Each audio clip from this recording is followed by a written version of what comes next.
warahmatullahi wabarakatuh. Apa kabar anak-anakku? Ustaz selalu berdoa, mudah-mudahan kalian tetap sehat dan dalam lindungan Allah. Dan jangan lupa tetap semangat untuk belajar hari ini.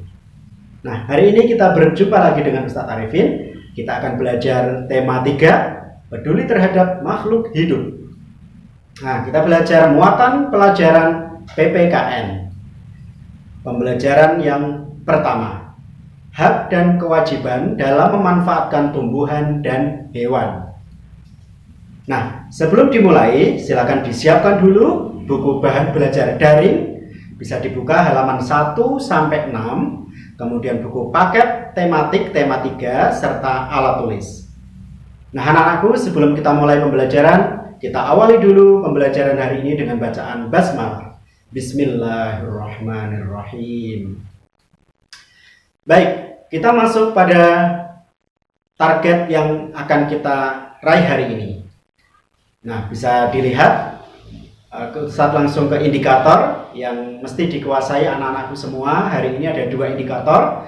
Yang pertama, siswa dapat menjelaskan hak dan kewajiban terhadap tumbuhan dan hewan secara seimbang. Kemudian yang kedua, siswa dapat melaksanakan hak dan kewajiban terhadap tumbuhan dan hewan secara seimbang di lingkungan sekitar. Nah, untuk kata kunci pembelajaran ke-1 hari ini adalah hak dan kewajiban. Nah, kemudian kita lihat di dalam Al-Quran ya, terkait dengan hak dan kewajiban kita dalam memanfaatkan tumbuhan dan hewan.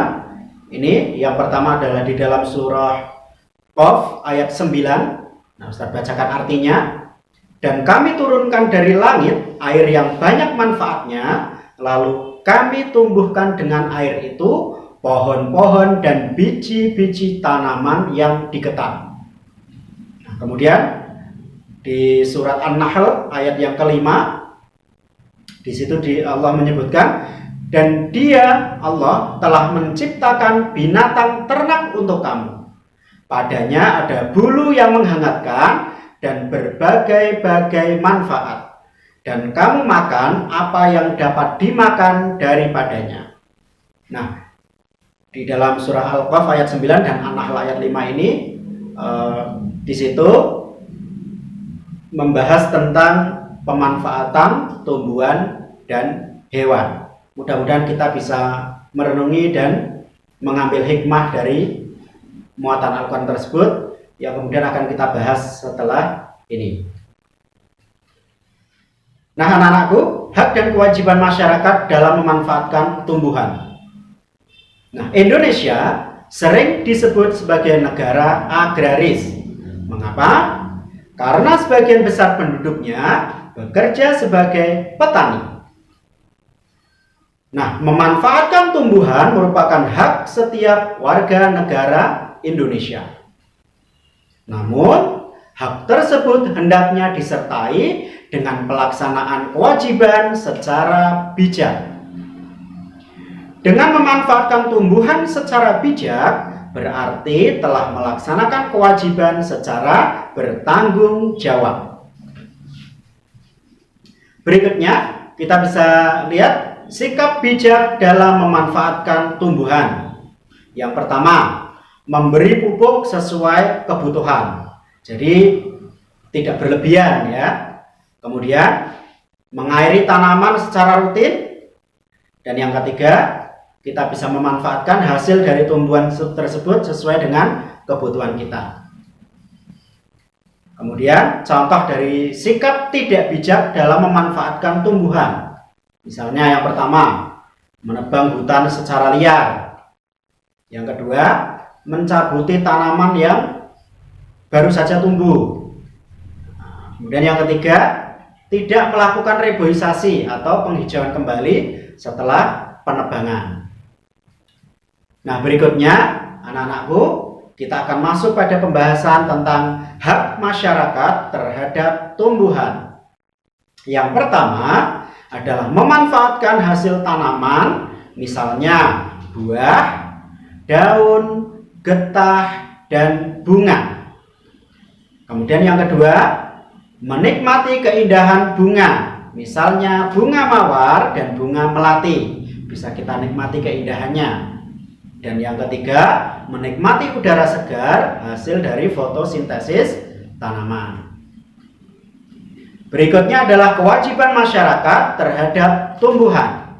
Misalnya yang pertama adalah mengadakan reboisasi atau penghijauan kembali atau penanaman kembali lahan yang sudah ditebangi atau lahan yang gundul. Kemudian yang kedua, merawat tanaman dengan baik.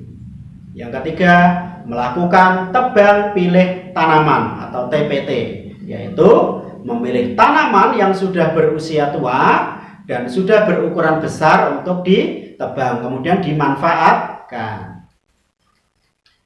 Berikutnya, kita akan masuk pada pembahasan tentang hak dan kewajiban masyarakat dalam memanfaatkan hewan. Nah, sebelumnya akan kita bahas dulu manfaat melaksanakan hak dan kewajiban terhadap hewan secara bijaksana. Nah, yang pertama, jika kita melaksanakan hak dan kewajiban terhadap hewan secara bijaksana itu, yang pertama manfaatnya adalah apa? Keberlangsungan hidup hewan di alam tetap terjaga dan hewan langka tidak akan punah. Kemudian yang kedua, keseimbangan alam tetap terjaga. Sedangkan yang ketiga, akan mendatangkan keuntungan bagi kehidupan manusia karena bisa memanfaatkan hewan piaraan untuk memenuhi kebutuhan hidupnya. Nah, kemudian kita akan bahas tentang hak masyarakat terhadap hewan. Pertama, kita bisa memanfaatkan daging, telur, susu untuk mencukupi kebutuhan gizi.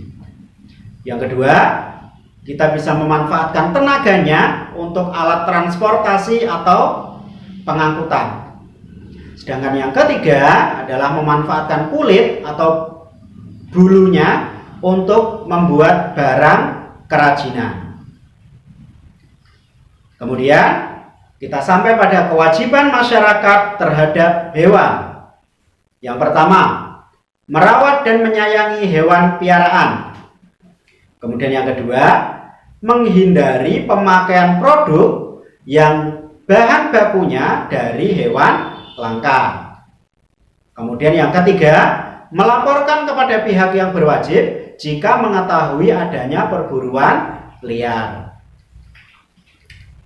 Nah, anak-anakku, sampailah kita pada aktivitas siswa. Ya, untuk aktivitas siswa, kalian bisa membuka teks bacaan pada buku bahan belajar daring di halaman 2. Kemudian setelah kamu selesai membaca, kalian bisa mengerjakan soal berdasarkan bacaan tadi yang sudah dibaca. Nah, soal tersebut ada pada BBD di halaman 3. Nanti kamu kerjakan di situ.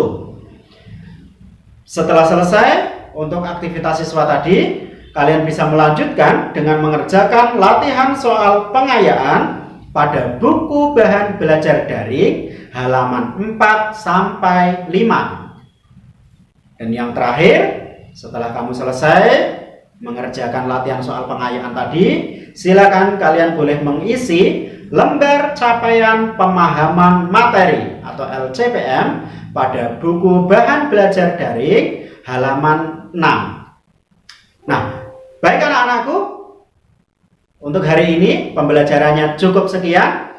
Mudah-mudahan apa yang Ustadz sampaikan tadi bermanfaat dan bisa menambah pengetahuan kita semua. Apabila masih ada materi yang kurang jelas, bisa diputar ulang videonya atau kalian juga bisa membaca buku dan referensi yang lainnya.